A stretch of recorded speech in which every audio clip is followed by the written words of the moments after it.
सादर प्रणाम। ईशान हीलिंग परिवार की ओर से आप सभी का स्वागत, अभिनंदन। ब्रह्मस्थान, इस विषय पर अभी हमने एक वीडियो पहले बनाई थी और उसमें हम लोगों ने ये चर्चा की थी कि ब्रह्मस्थान क्या है।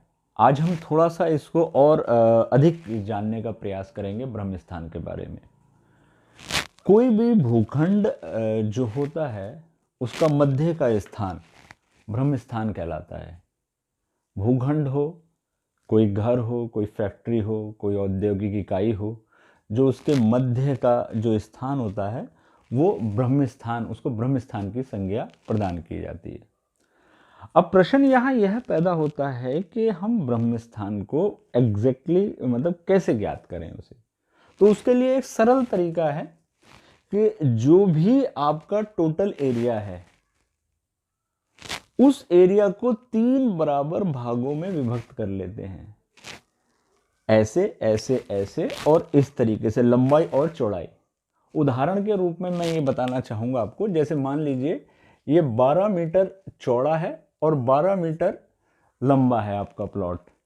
तो हम क्या करेंगे, 4 मीटर 4 मीटर 4 मीटर के इस तरीके से खाने बना लेंगे और इसी तरीके से लंबाई के, इसी तरीके से चौड़ाई के 4-4 मीटर के।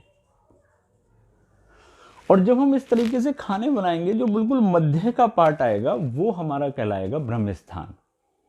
और ये वास्तुशास्त्र के अंदर जो महत्वपूर्ण स्थान होते हैं, जो महत्वपूर्ण जगहें होती है, उसमें सर्वाधिक महत्वपूर्ण जगहों में से एक है, जो सबसे ज्यादा प्रभावित करता है किसी भी परिवार को, किसी औद्योगिक इकाई को, जो भी वहां पर निवास करते हैं या कार्य करते हैं लोग बाग। अब इसके अलावा एक ब्रह्मस्थान में एक होता है ब्रह्मस्थान का केंद्र, वो बहुत ही महत्वपूर्ण है।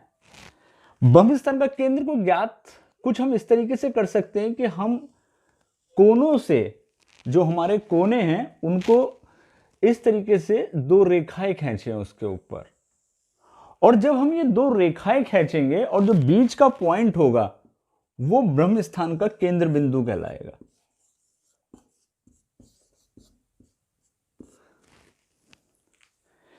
यह जो क्षेत्र है यह पूरी तरीके से निर्माण रहित होना चाहिए।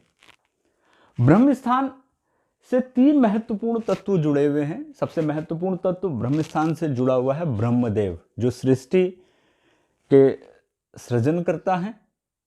आकाश तत्व, जिससे सारे तत्वों का निर्माण हुआ है।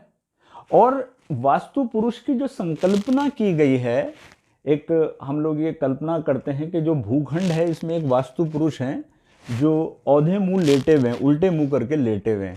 तो उनका पेट का स्थान जो आता है वो लगभग यहाँ ब्रह्मस्थान में आता है। तो 3 महत्वपूर्ण चीजें ब्रह्मस्थान से जुड़ी हुई हैं। एक ब्रह्मदेव, दूसरे आकाश तत्व और तीसरे वास्तु पुरुष का पेट। हम अगर ये जान पाए कि ब्रह्मदेव किस तरीके से यहाँ पर प्रभाव डालते हैं, आकाश तत्व का यहाँ कैसे प्रभाव है और वास्तु पुरुष के पेट का यहाँ कैसे प्रभाव है, तो हम यह जान जाएंगे कि हमें ब्रह्मस्थान के अंदर किस चीज़ का निर्माण करना चाहिए, किस चीज़ का निर्माण नहीं करना चाहिए, और किस चीज़ के निर्माण से क्या दोष हो जाते हैं, किस चीज़ को यहाँ रखने से क्या दोष हो जाते हैं। इस सब की चर्चा हम आगामी वीडियो में करेंगे। आज के लिए इतना ही। आप सभी लोगों को सादर प्रणाम, नमस्कार।